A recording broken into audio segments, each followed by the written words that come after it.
Magandang araw po sa ating lahat. Sama-sama nating pakinggan ang Ebanghelyo ngayong araw.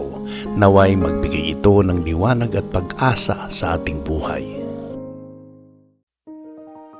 Ang mabuting balita ng Panginoon ayon kay San Marcos. Noong panahong yun, muling nagkatipon ng mga tao. Naubos na nila ang kanilang pagkain.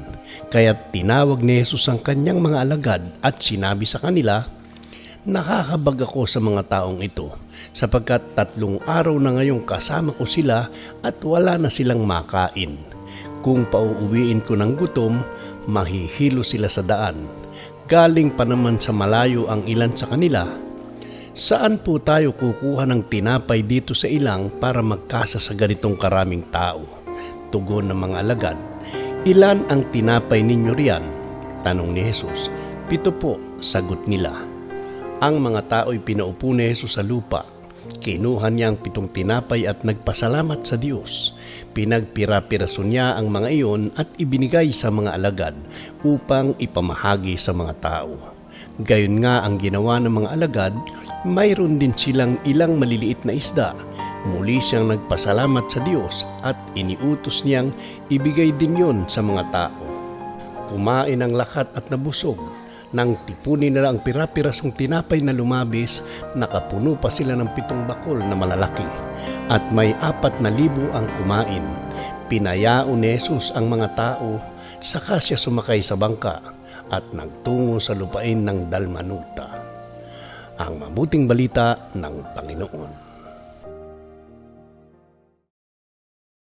Mapagpalang araw ng Sabado po sa ating lahat.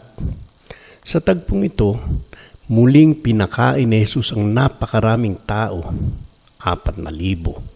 Kahit kakaunti lamang ang tinapay at isda, nahabag siya sa mga taong 3 araw nang sumasama sa kanya at wala nang makain. Hindi niya hinayaang sila'y umuwi ng gutom at nanghihina sa daan. Makikita natin dito ang pusong mapagmalasakit ni Jesus. Hindi lamang niya pinupuno ang espiritual na pangangailangan ng tao, kundi pati ang pisikal. Alam niya ang ating pagod, gutom at pangamba. Kapag tila kakaunti ang ating tinapay, pera, lakas, kakayahan, kayang-kaya niya itong paramihin kung ito'y iaalay at ipagkakatiwala natin sa Kanya. Minsan, tulad ng mga alagad, nagdududa tayo, saan kukuha ng sapat? Nakatuon tayo sa kakulangan kaysa sa kapangyarihan ng Diyos. Ngunit sa kamay ni Jesus, ang kaunti ay nagiging sapat, at ang sapat ay nagiging sobra pa. May 7 bayong pang natira.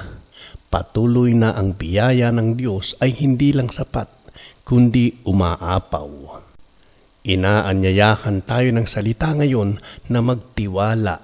Sa gitna ng kakulangan, manalig. Sa gitna ng pangangailangan, lumapit. Sapagkat ang Panginoon ay hindi nagkukulang sa habag at pagpapala. Manalangin tayo. Panginoong Jesus, maraming salamat sa iyong pusong nakakabag at mapagmahal. Sa tuwing ako'y nag-aalala sa aking kakulangan, turuan mo akong magtiwala sa iyong kapangyarihan. Kapag pakiramdam ko'y hindi sapat ang aking lakas, pera o kakayahan, ipaalala mo sa akin na ikaw ang Diyos na nagpaparami ng kaunti. Tulungan mo akong ialay sa iyo ang anumang mayroon ako at manalig na iyo itong pagpapalain. Pakainin mo ang aking kaluluwa ng iyong salita at punuin mo ang aking puso ng pasasalamat at pagtitiwala. Amen.